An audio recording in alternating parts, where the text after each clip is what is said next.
rencontre d'aujourd'hui se tient sous le haut patronage de Sa Majesté le Roi, que Dieu le glorifie,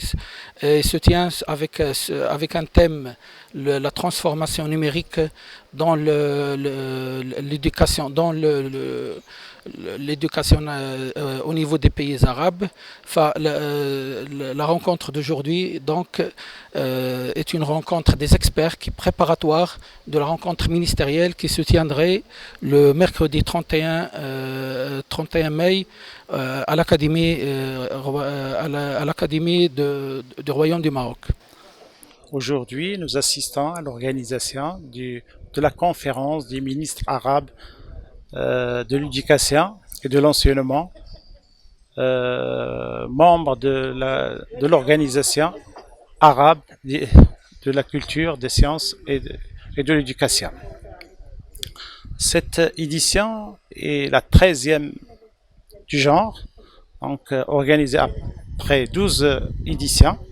et le Maroc l'organise pour la première fois. Mais ce qui est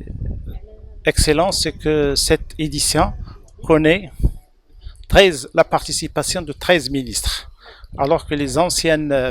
versions n'ont pas dépassé 4 à 5 ministres de présence dans les travaux de ces conférences. Et ça montre que les dossiers qui sont traités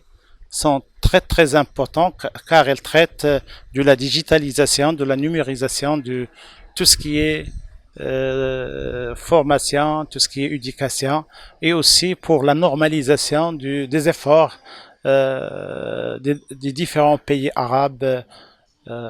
membres de l'organisation arabe de l'éducation, la culture et les sciences.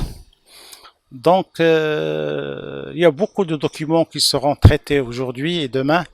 dans la perspective de les soumettre à l'appréciation et à la validation des ministres lors de la conférence qui sera tenue le 31 à l'Académie du Royaume du Maroc.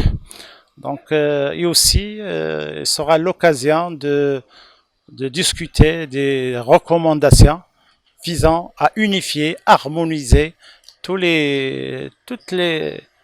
techniques de digitalisation, de numérisation, afin de mettre en place un référentiel commun entre les différents pays arabes. Et ça a été enclenché lors de la